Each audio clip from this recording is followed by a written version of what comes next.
Tajahaw, kaon tagbahaw, magandang buhay mga pingyo, kumusta ang araw nyo?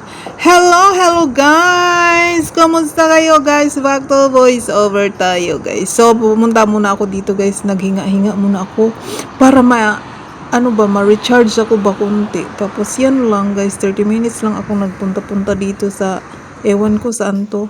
So after na ako magpunta guys, is naisipan ko na naman itago tong mga malalaking ni lolo, makakapal na yung sa pang winter na mga kumot, mga damit. So yan yung ginagawa ko guys ngayon guys.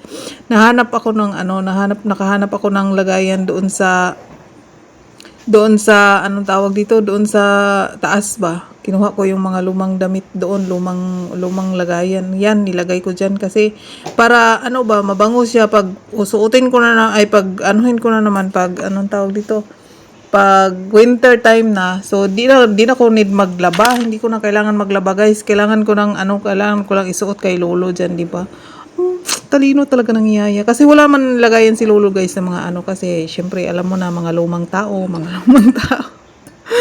Si lolo kasi guys is siya lang mag-isa dito ba, yung mga anak nila is busy sa kanya-kanyang mga buhay-buhay, kaya ang yaya na yung mag-initiative ko anong ang kailangan ang gawin. Ginoo ko, Diyos ko Lord, kailangan yaya na yung mag-initiative dyan guys. Yan na yung ginagawa ko guys. So ito lang yung ginawa for today's videos, bukod sa magpunas kay lolo, mag-alaga kay lolo, magtingin kay lolo guys, kasi winter na, di ba?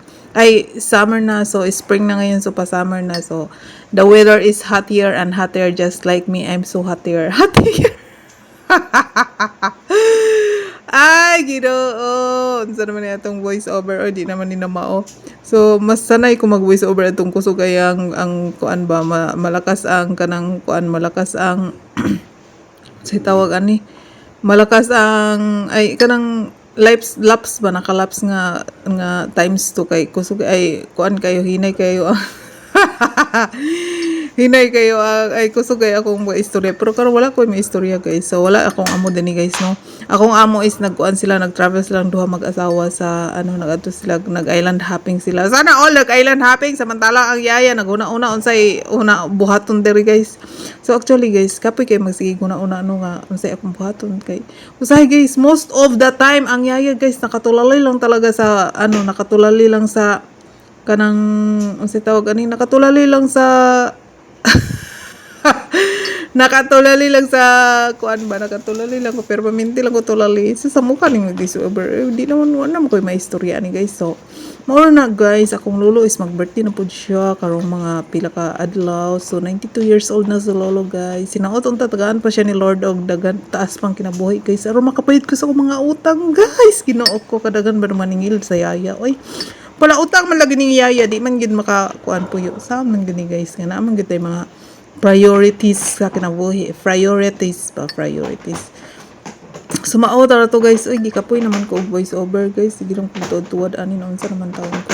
So mao to guys. So bye bye sa GNY. Salamat sa inyong suporta guys. Naka $3 na ko guys. Ganahan kay ko $50 lang akong revenue. $50 ang revenue. Happy match ang yaya guys. Asa ka na $50 na kasi maghatag sa ibang $50, diba? Sa YouTube lang. Sa maora to guys. Bye bye sa IGNWO. I need the ligon and Diyos. Og amping mong tanan. Magkita-kita tapuhon. Sunod adlaw o susunod pang mga katuigan. Sunod adlaw o sunod pang mga katuigan. Maora to guys. Bye bye. Kabuang kung ako na lang, di ay mi ako baka or sila o gugmanggi at ay linte. Ambot doan ako kasabot aray mo paggimingaw na konikuan. Sige lang inyo paman, sunod inyo. Di hapon din ako muantos sa laki may kainan ako'y lakiwan. No grabe sag asa bista kuyog kang duha, di na ko pinang